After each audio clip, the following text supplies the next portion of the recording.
दोस्तों एनिमे की शुरुआत होती है और हमें दिखाई देता है हमारा मेन हीरो श्वेन। श्वेन सिर्फ एक हैंडसम, कूल और स्टाइलिश लड़का ही नहीं बल्कि उसके अंदर एक ऐसी सुपर नेचुरल पावर छुपी होती है जो उसे पूरी दुनिया का सबसे पावरफुल इंसान बना देती है। तभी दोस्तों सीन शिफ्ट होता है और हम देखते हैं श्वेन को जो एक विशाल पिरामिड के टॉप पर खड़ा होता है और अगर आप चारों तरफ अपनी नजरें घुमाओ तो बस भीड़ ही भीड़। लेकिन दोस्तों ये भीड़ इंसानों की नहीं होती बल्कि ये भीड़ होती है लाखों की संख्या में अनडेड ज़ॉम्बीज़, कंकाल स्केलेटन और खतरा बन चुके मॉन्स्टर्स की जो कि उसे घेर कर खड़े होते हैं। और दोस्तों इन सब के दिमाग में बस एक ही बात चल रही थी, वो थी कैसे भी करके स्वेन को खत्म करना। अब दोस्तों जैसे ही वो मॉन्स्टर्स एक साथ उसकी तरफ दौड़ते हैं बिल्कुल वैसा लगता है जैसे लोग एरिया 51 रेड कर रहे हो। तभी दोस्तों स्वेन अपनी कैट को आवाज लगाता है और फिर बिना देरी किए एलिमेंटल एटॉमिक बफ एक्टिवेट कर देता है और फिर इसके बाद स्वेन बिजली की तरह चार्ज होकर एनिमीज की भीड़ में घुस जाता है। उसके दोनों हाथों में दो ब्लेजिंग फेरी शॉट्स चमक रहे होते हैं। एक एक स्ट्राइक इतनी तेज होती है कि मॉन्स्टर उसके सामने बस बेचारे एनपीसी लगते हैं और जैसे जैसे स्वेन अटैक करता है वैसे वैसे जमीन कांपने लग जाती है। अब दोस्तों अंदर ही अंदर स्वेन सोचता है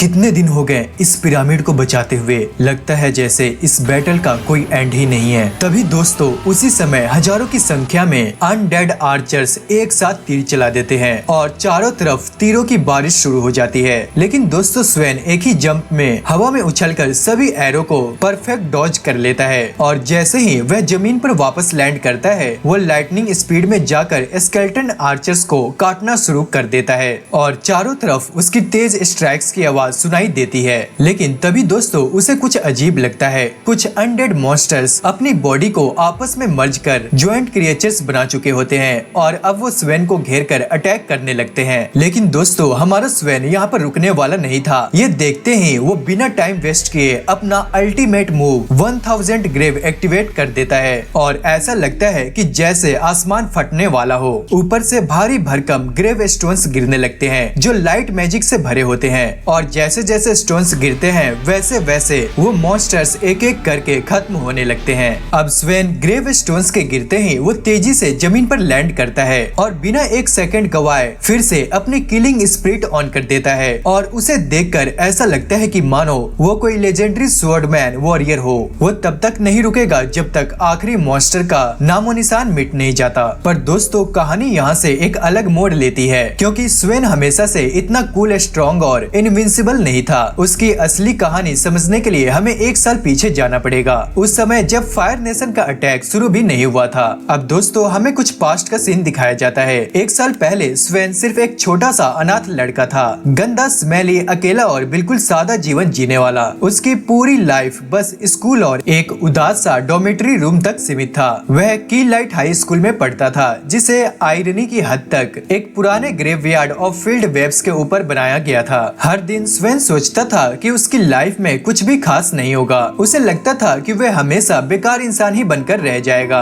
बिल्कुल उन लोगों की तरह जो कभी भी एनिमे रिकैप्स नहीं देखते। और फिर एक दिन उसकी लाइफ एक ऐसा मोड़ ले लेती है जिसकी उसे कभी उम्मीद भी नहीं थी। अब दोस्तों स्वेन को अचानक पता चलता है कि इंटरनेट पर जो इजिप्शियन प्रिंस स्कैमर लोगों से $1 मांगता है असल में वही उसका मिस्टीरियस ग्रैंडफादर निकलता है। और दोस्तों इस ग्रैंडफादर ने स्वेन के नाम छोड़ा था पूरे 10 बिलियन येन, सिर्फ इसलिए ताकि वे अपनी पसंदीदा ऑनलाइन गेम को खरीद कर आराम से खेल सके। जी हाँ, इतनी बड़ी अमाउंट सिर्फ गेमिंग के लिए। यार हमें तो नहीं देता कोई यार इतने पैसे, वो भी गेम के लिए। यार ऐसे ग्रैंडफादर के लिए तो सैल्यूट है। तब दोस्तों स्वेन सीनो प्राइवेट एकेडमी में पढ़ता था और डॉर्मेटरी में अकेला रहता था। उसके पेरेंट्स एक दिन दूध लेने निकले थे और फिर कभी वापस नहीं आए और बस तब से स्वेन ने खुद को संभाला। दिन में पार्ट टाइम जॉब करके वो अपना पेट पालता और रात में अकेला बैठकर अपने फेवरेट गेम्स खेलता रहता। उसे दोस्तों स्कूल में भी सुकून नहीं था। क्लासमेट्स उसकी गेमिंग एडिक्शन का मजाक उड़ाते थे,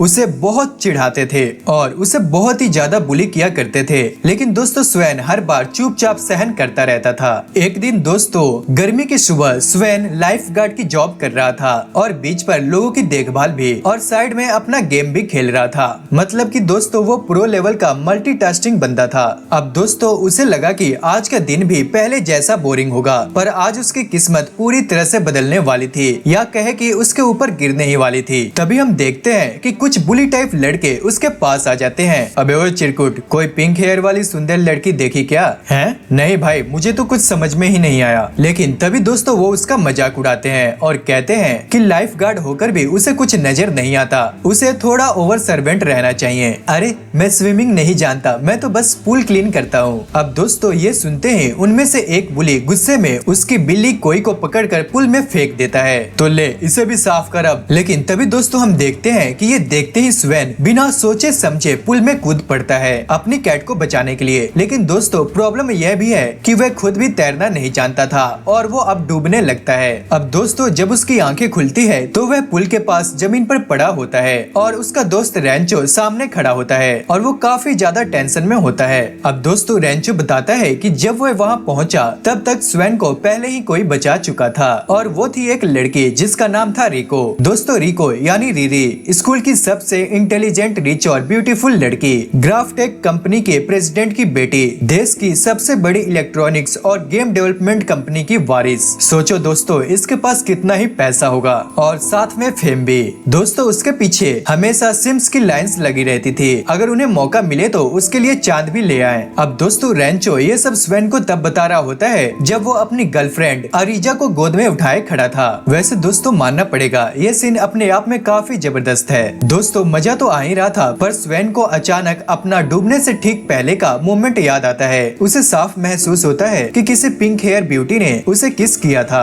अब दोस्तों ये सोचते ही उसका चेहरा एकदम से लाल हो जाता है, बेचारा ब्लश करने लगता है जैसे कोई नए सिम्स ने पहली बार रोमांस देखी हो। अब दोस्तों एक रात वह सिक्योरिटी गार्ड की ड्यूटी कर रहा होता है। ग्रेवयार्ड के पास उसे एक अजीब सा कपल दिखाई देता है जो थोड़ा स्पाइसी बनने की कोशिश कर रहे थे। सुनिए क्या मैं आप लोगों को ज्वाइन कर सकता हूँ? अब दोस्तों ये सुनते ही उल्टा वो लोग डर के मारे उससे भागने लग जाते हैं और स्वेन बेचारा वहीं पर खड़ा होकर सोच रहा होता है, अरे यार वर्जिनिटी खत्म करने का एक और मौका मेरे हाथ से चला गया। अब दोस्तों वह उदास होकर एक लैंप पोस्ट के नीचे बैठ जाता है और अपना अनयूजुअल गेमिंग सेटअप निकाल लेता है। अब वो इलेक्ट्रिसिटी को चुपके से चुरा लेता है ताकि वो पूरी रात गेम को एंजॉय कर सके। और दोस्तों यहाँ हमें गेम के बारे में पता चलता है, असल में इस गेम का नाम होता है डंजन सेंचुरी, एक ऐसा पे टू विन गेम जिसमें स्किल से ज्यादा पैसा बोलता है। यानी स्वेन यानी कि लेन एक हार्डकोर स्ट्रीट गेमर है जो बिना एक पैसा खर्च किए सिर्फ गाइडिंग से टॉप पर पहुंच रहा है। गेम रिलीज होने के दिन से ही स्वेन यानी कि लेन रात रात भर मेहनत करता था।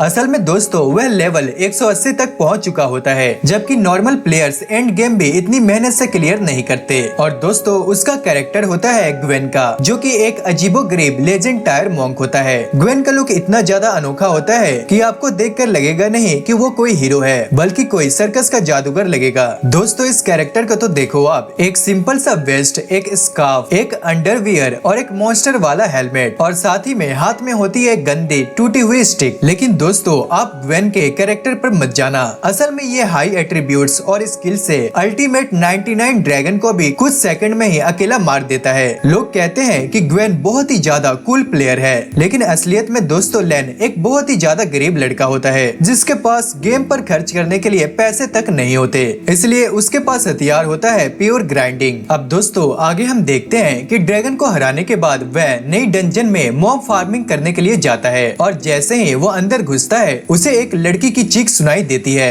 एक पिंक हेयर वाली क्यूट लड़की भागते भागते चिल्ला रही होती है और उसके पीछे एक बड़ा सा मशरूम मॉन्स्टर पड़ा होता है। अब दोस्तों लड़की जल्दी से अपना वाटर स्पेल चलाती है, लेकिन उस पर उसका कोई भी असर नहीं होता, क्योंकि हर सच्चा गेमर जानता है कि ग्रास टाइप वाटर टाइप पर सुपर इफेक्टिव होता है। यहाँ पर दोस्तों पूरी पोकेमैन लॉजिक लागू होता है, अगर आपने देखा हो तो आपको तो पता चल ही गया होगा। अब दोस्तों स्वेन समझ जाता है कि अब असली हीरो मोड को एक्टिवेट करने का टाइम आ गया है। अब दोस्तों वह जंप मारकर एक्शन में आ जाता है और अपने आइस पावर और फिजिकल कॉम्बो से कुछ ही सेकंड में उस मॉन्स्टर को हरा देता है। अब दोस्तों वह लड़की चैन की सांस लेती है और अपना इंट्रो उसे देती है, हाय मेरा नाम री है और मैं लेवल 11 की हूँ। और दोस्तों इसके बाद वह उसका गेमिंग आईडी भी पूछती है, लेकिन जैसे ही स्वेन बोलने वाला होता है उसका कंप्यूटर अचानक से शट डाउन हो जाता है और वह अब ऊपर देखता है तो लैंप पोस्ट की वायरिंग भी अब उड़ चुकी होती है। अब दोस्तों वह इसे ठीक करने की कोशिश करता है। जैसे ही वह पोल पर चढ़ता है उसकी नजर स्कूल की सबसे खूबसूरत लड़की री पर पड़ती है जो अपने डॉर्म रूम की विंडो खोल रही होती है। अब दोस्तों ये सीन बहुत ही ज्यादा ड्रामेटिक ठीक लगता है। अब स्वेन उसे देखता ही रह जाता है, जैसे कि एक प्रॉपर पर्व वाले एक्सप्रेशन में। तभी दोस्तों री की फ्रेंड माची उसे देख लेती है और वहीं पर वो चीखने लग जाती है, स्टॉकर। और दोस्तों वो बिना सोचे ही उस पर एक पिलो फेंक देती है और स्वेन बेचारा पोल से नीचे गिर जाता है। अब दोस्तों अगले दिन स्वेन स्कूल की विंडोज क्लीन करने की पार्ट टाइम जॉब कर रहा होता है। उसी समय उसकी नजर री पर पड़ती है, जो अपनी रूममेट के साथ बैठी होती है। लेकिन दोस्तों शॉकिंग मूवमेंट्स ये है कि री अपने लैपटॉप पर गेम खेल रही होती है और ये गेम कोई और नहीं बल्कि ये होता है डंजन सेंचुरी। तभी दोस्तों हम देखते हैं कि स्वेन स्क्रीन पर झांकने लग जाता है। अब दोस्तों वो समझ जाता है कि वो वही गेम है और री वही प्लेयर है जिसने उसने कल रात उसे गेम में बचाया था। उसके लिए ये लाइफ का पहला ऐसा मोमेंट था जहाँ गेम के पीछे से एक क्यूट लड़की निकल आई, वरना आमतौर पे तो गेम के पीछे से वही क्लासिक कॉम्बो मिलता है, कोई fat crusty middle aged uncle जो खुद को प्रो प्लेयर 69 लिखकर घूमता है। तभी दोस्तों हम देखते हैं कि पीछे से रेंचो आ जाता है और वो देखता है कि स्वेन पूरा का पूरा सिंप मोड में रे को ऐसा घूर रहा होता है जैसे पहली बार वो सूरज को देख रहा हो। अब दोस्तों रेंचो यहाँ पर मौका नहीं छोड़ता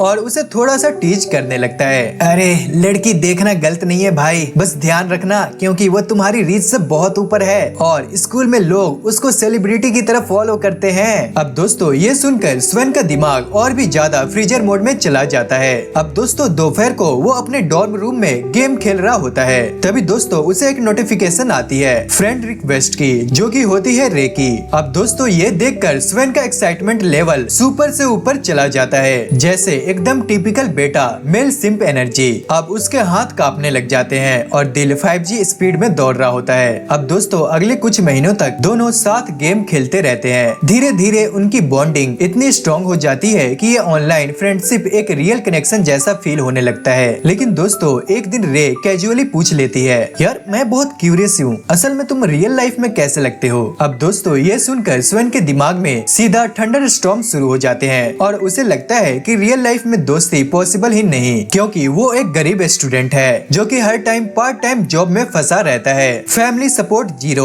और वहीं दूसरी ओर रे एक रिच हाई क्लास और स्कूल आइडल, दोनों लिटरली दो अलग अलग वर्ल्ड्स के कैरेक्टर। अब दोस्तों स्वेन चाहता है कि ये गेम की दुनिया ऐसे ही चलती रहे, जहां वो बिना डर के साथ रे के साथ टाइम स्पेंड कर सके। लेकिन दोस्तों फिर एक रात सब कुछ खत्म हो जाता है। गेम में अचानक से ही एक भयानक नोटिफिकेशन पॉप होता है, danger city server will be disconnected. अब दोस्तों ये सुनकर स्वेन की दुनिया पूरी तरह से हिल जाती है, क्योंकि उसके लिए तो ये गेम उसकी लाइफ थी। अब दोस्तों हम देखते हैं कि अगले दिन स्कूल कैंपस में वो यूं घूमता है जैसे उसका ब्रेकअप अभी अभी हुआ हो। उसे लगता है कि रे के साथ उसका सफर यहीं पर खत्म हो गया और वो अब फिर से लोनली यूजर बन जाएगा जो पहले था। अब वो अपना हर दिन पार्ट टाइम जॉब में गुजारता है और वो बहुत ही ज्यादा अपने आप को सैड फील करता है, बिल्कुल वैसे जैसे दोस्तों आप लोग कमेंट्स में लिखते हो, ब्रो मेरी लाइफ भी यही है। अब दोस्तों दूसरी तरफ वाइस प्रेसिडेंट यूकी अपनी बेटी रिको को एक स्पेशल बॉक्स देता है, सुनो इसे संभाल कर रखना और अगर कुछ बुरा हो जाए तो इसके इंस्ट्रक्शंस फॉलो करना। क्या मतलब? अब दोस्तों यूकी सिर्फ इतना बोलता है, जस्ट प्रिकॉशन, कुछ गलत नहीं होगा। फिर वो समझाता है कि डंजन सेंचुरी ने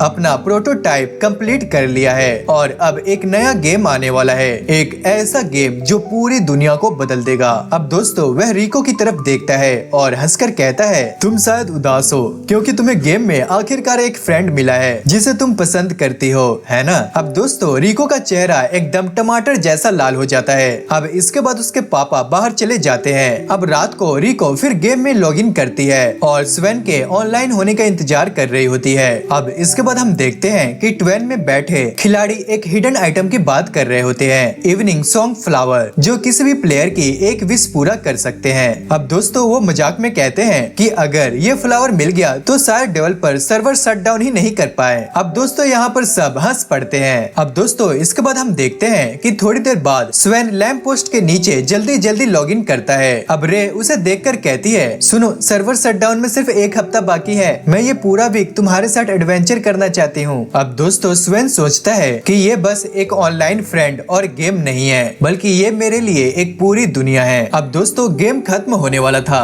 और स्वेन को सबसे बड़ा डर यही था कि गेम के बाद वो और रे इस तरह कभी भी नहीं मिल पाएंगे और दोस्तों यही सोचकर वो उदास हो जाता है। अब दोनों आखिरी दिनों में गेम की दुनिया में घूमते हैं, बातें करते हैं और और लॉग आउट करने से ठीक पहले रिया उसे इवनिंग सॉन्ग फ्लावर के बारे में बताती है। अब दोस्तों वो कहती है कि सर्वर बंद होने से पहले वह इसे एक बार ढूंढना चाहती है, चाहे वो कितने भी मिस स्वीटी गेमर क्यों न हो। अब दोस्तों स्वेन बिना सोचे ही कहता है, यार मैं तुम्हारे साथ चलूंगा, हम दोनों इसे जरूर ढूंढेंगे, देखना। अब दोस्तों दोनों इस बात का प्रॉमिस करते हैं कि सर्वर शट डाउन होने से पहले वो ये हिडन आइटम जरूर हासिल करेंगे। अब दोस्तों इसी बीच गेमिंग इंडस्ट्री में हलचल मच जाती है। जीटी अपना अगला बड़ा ऑनलाइन MMO अनाउंस करता है, ग्रेव बूस्टर, जहां प्लेयर ग्रेव रॉबर्स बनेंगे, हर स्टेज में छिपे ट्रेजर्स ढूंढेंगे और सोल्स एक्सट्रैक्ट करेंगे। और दोस्तों सबसे बेकार चीज ये है कि गेम में आपकी फाइनेंशियल स्ट्रेंथ ही आपकी अल्टीमेट स्ट्रेंथ होगी। मतलब कि दोस्तों खुला कैपिटलिज्म, अगर गरीब हो तो ऑल द बेस्ट भाई। प्लेयर जितना ही गेम में पैसा डालेंगे उतना ही ओपी होंगे और इसके साथ ही हर प्लेयर को रजिस्ट्रेशन पर मिलेगा फ्री स्पेशल कंसोल CB जो सिर्फ ग्रेव बूस्टर के लिए बना है। अब दोस्तों एक हफ्ता ऐसे ही निकल जाता है और डंजन सेंचुरी का ग्रैंड फाइनल इवेंट डे आ जाता है। रिया गेम में लॉगिन करती है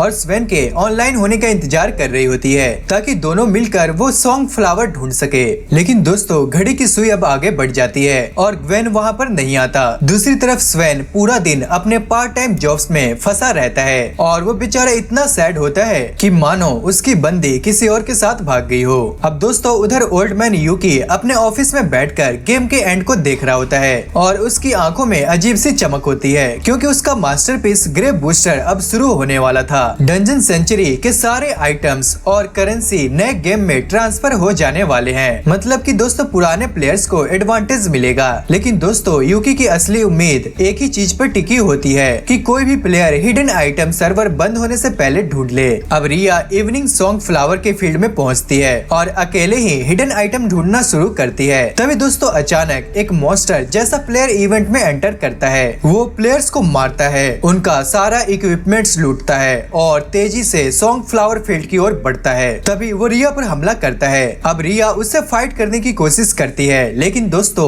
दुश्मन का अवतार टेंटिकल मॉन्स्टर में बदल जाता है। मतलब अगर दोस्तों आप एनिमे देखते हो तो आपको तो पता चल ही गया होगा। इधर दोस्तों स्वेन एक छोटे से एक्सीडेंट की वजह से लेट हो जाता है लेकिन दोस्तों वो जैसे तैसे अपने कंप्यूटर तक पहुंचता है और फटाफट से लॉगिन करता है। अब वो टेवरिन में रे को ढूंढता है लेकिन दोस्तों वो देखता है कि पूरा शहर तबाह पड़ा होता है। रिकॉर्डेड मैसेजेस से पता चलता है कि रे अकेले ही फ्लावर ढूंढने चली गई है। स्वेन डिस्ट्रॉयड टाउन में दौड़ता हुआ सॉन्ग फ्लावर फील्ड तक पहुंचता है और सामने का नजारा देखकर उसका दिल टूट जाता है। रिया जमीन पर पड़ी होती है, उसका सारा फैंसी गियर छीन चुका होता है। अब स्वेन उसे अपनी बाहों में उठाता है और दोस्तों वो बहुत ही ज्यादा उदास होता है। सॉरी स्वेन, मैं फ्लावर नहीं ढूंढ पाई। और दोस्तों हम देखते हैं कि उसके हाथ में एक टूटा हुआ नुकीला सा फूल होता है। अब स्वेन की आंख से गिरा आंसू उस टूटे फूल पर पड़ता है और दोस्तों अचानक से ही उसके भीतर कुछ चमकने लगती है। अब वो टूटा फूल बदलकर इवनिंग सॉन्ग फ्लावर में खिल जाता है। अब दोस्तों ये देखकर स्वेन और रिया दोनों ही हैरान रह जाते हैं। लेकिन तभी टेंटिकल मॉन्स्टर पीछे से आता है और रिया को पकड़ लेता है और उसके चेस्ट में होल कर देता है। अब दोस्तों रिया यहीं पर मर जाती है, डीप डाउन गैंग की पहली मेंबर बनकर। इसके बाद हम देखते हैं कि स्वेन इवनिंग सॉन्ग फ्लावर को पकड़ते हुए घुटनों पर गिर जाता है और उसी पल सर्वर शट डाउन हो जाता है और डंजन सेंचुरी हमेशा के लिए खत्म हो जाता है। अब दोस्तों हम दूसरी तरफ देखते हैं कि एक रेड हेड हॉट जीटी कर्मचारी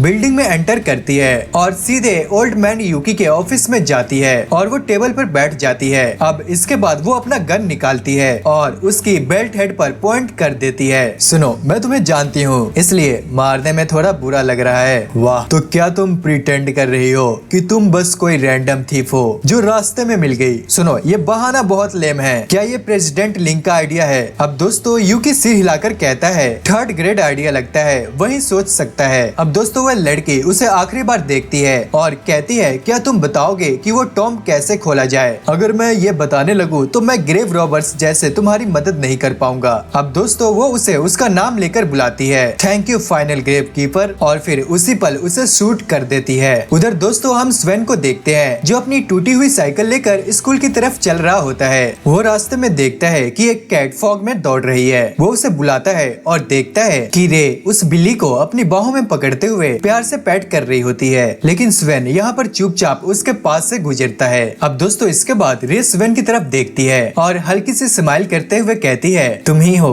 जो गेम में हमेशा मुझे प्रोटेक्ट करते हो। सुनो, क्या तुम मुझे थैंक यू कहने दोगे? अब दोस्तों इसके बाद स्वेन नीचे देखता है, नहीं मैं ये डिजर्व नहीं करता। इम्पोर्टेंट टाइम पर मैं कभी भी पहुंच नहीं पाया। जैसे मैंने प्रॉमिस किया था वैसे टाइम पर तुम्हारे साथ नहीं था। अब दोस्तों रे चुपचाप उसकी बातें सुनती है और फिर वो धीरे से कहती है, ठीक है तो क्या तुम मुझे नए गेम में प्रोटेक्ट करोगे? अब दोस्तों जैसे ही स्वेन नए गेम की बातें सुनता है उसकी एक्साइटमेंट लेवल नेक्स्ट लेवल पर चली जाती है। हाँ मैं जरूर करूंगा। और इतनी एक्साइटमेंट में अपनी साइकिल का हैंडल ही तोड़ देता है। अब रे यहाँ पर उसकी हरकत देखकर हंसने लग जाती है। अगली सुबह हम दोस्तों देखते हैं कि जीटी बिल्डिंग के चारों तरफ पुलिस कारें और बैरिकेड लग चुके होते हैं क्योंकि वाइस प्रेसिडेंट यूकी का मर्डर केस शुरू हो चुका है। असल में स्वेन को क्लास में रेंचो से ये बात पता चलती है और वो शौक में वहीं पर जम जाता है। वो वहाँ पर उदास हो जाता है क्योंकि उसे याद आता है कि रिया यूकी की बेटी है। अब इसके बाद वो तुरंत रिया के डॉम की तरफ दौड़ पड़ता है। आगे हम देखते हैं कि माँ की दरवाजा खोलती है और वो बताती है कि कंपनी के लोग रिया को ले गए हैं फ्यूनरल पेपर वर्क और अरेंजमेंट करने के लिए और वो कुछ दिनों तक दूर रहेगी।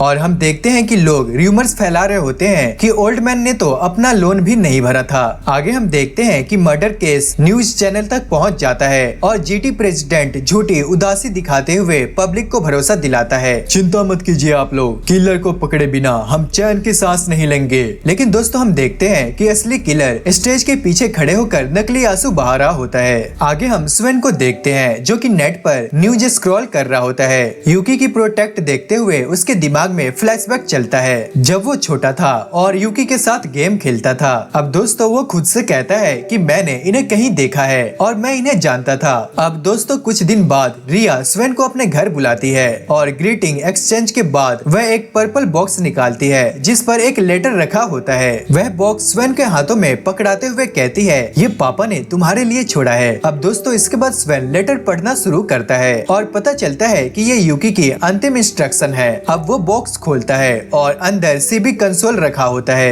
और जैसे ही वो अपनी उंगली स्क्रीन पर रखता है आइडेंटिफिकेशन सीक्वेंस शुरू हो जाता है और उसे रीजी नाम से लॉगिन कर दिया जाता है। अब दोस्तों यहाँ पर सिस्टम सेटअप शुरू हो जाता है। अब दोनों सोचते हैं कि यूकी ने ये कंसोल स्वेन को क्यों दिया। अब इसी दौरान रिया बताती है कि मैं असल में उनकी बायोलॉजिकल बेटी नहीं थी, उन्होंने मुझे बचपन में अडॉप्ट किया था। तभी दोस्तों हम देखते हैं कि एक ब्लैक कार बाहर रुकती है। तभी रिया की मेड आती है और वो कहती है कि कुछ गेस्ट आए हैं। अब रिया बाहर चली जाती है और हम देखते हैं कि दो आदमी उसके सामने खड़े होते हैं। सुनो, क्या तुम यूकी की बेटी हो? अब उधर दोस्तों कंसोल लोड पूरा होता है और अब स्वेन की आंखें फटी रह जाती है क्योंकि उसके गेम अकाउंट में पूरे 10 बिलियन येन पड़े होते हैं। उसे लगता है कि किसी ने गलती से ये डाल दिए होंगे। पर दोस्तों तभी एक रिकॉर्डिंग चलती है यूकी की और वो कहता है कि स्वेन, मैं ही वो इंसान था जिसने तुम्हें राइज किया था, तुम्हारा असली ग्रैंडफादर मैं हूँ। अब दोस्तों स्वेन पूरी तरह से यहाँ पर शॉक में रह जाता है जैसे उसकी पूरी दुनिया ही पलट गई हो। अब दोस्तों यूकी आगे कहता है कि शायद तुम्हें याद ना हो लेकिन यही सच है, मैंने ये इनहेरिटेंस इसलिए दी है कि तुम और रिया हमेशा खुश रहो। पर दोस्तों हम देखते हैं कि स्वेन अंदर ही अंदर सोच रहा होता है कि क्या रिया मेरी वाइफ बन सकती है। लेकिन दोस्तों यूकी आगे बताता है कि रिया के असली माता पिता को उनके दुश्मनों ने मार दिया था, मैंने उसे इसलिए अपनाया क्योंकि उसकी रक्षा करनी थी और अब जब मैं नहीं रहा तो तुम्हें ये धन इसलिए दे रहा हूँ ताकि तुम उसे प्रोटेक्ट कर सको। अब दोस्तों अगले पल बाहर से रिया की जोर से चीख सुनाई देती है। अब स्वेन भागकर नीचे जाता है और वो देखता है कि दो आदमी रिया को कार में जबरदस्ती बैठा रहे होते हैं और वो कहते हैं कि तुम्हें ऑफिस चलना होगा, अपने डेड फादर का डेब्ट क्लियर करना है। अब दोस्तों स्वेन यहाँ पर चिल्लाता है, रुको उसे छोड़ो। अब दोस्तों वो सोचता है कि वो उसे अपने प्लॉट आर्मर से संभाल लेगा लेकिन दोस्तों यहाँ पे रियलिटी कुछ और होती है। एक आदमी उसे जमीन पर ही पटक देता है और उसे बुरी तरह से पीटता है जैसे कि कोई कचरा हो। अब दोस्तों रिया यहाँ पर पूरी तरह से डर जाती है, रुको मैं तुम्हारे साथ चलूंगी, जो तुम कहोगे मैं करूंगी। अब दोस्तों वो आदमी वहाँ पर रुक जाता है और वो स्वेन का पैर दबाते हुए कहता है, तू क्या कर सकता है? मैं डेब्ट पे करूंगा, क्या तू 500 मिलियन येन दे सकता है? अब दोस्तों स्वेन तुरंत ऊपर भागता है अपने सीबीआई अकाउंट से पैसे निकालने, लेकिन वहाँ पहुंचकर पता चलता है कि डंजन सेंचुरी की करेंसी को रियल वर्ल्ड में एक्सचेंज करना इम्पॉसिबल है। अब दोस्तों स्वेन यहाँ पर पूरी तरह से टूट जाता है और वो वहाँ पर सोचने लगता है कि अब वो रिया को कैसे बचाएगा। अब अचानक उसे रिया की आवाज सुनाई देती है और वो खिड़की से नीचे देखता है कि रिया को ब्लैक कार में ले जाया जा रहा होता है। अब दोस्तों रिया रोते हुए कहती है कि तुमने मेरी मदद की, इसके लिए तुम्हारा तुम्हारा थैंक यू, भले ही तुम मेरे ब्रो ही क्यों ना हो। अब दोस्तों ये सुनते ही स्वेन की पूरी दुनिया यहाँ पर हिल जाती है और उसका दिल पूरी तरह से टूट जाता है।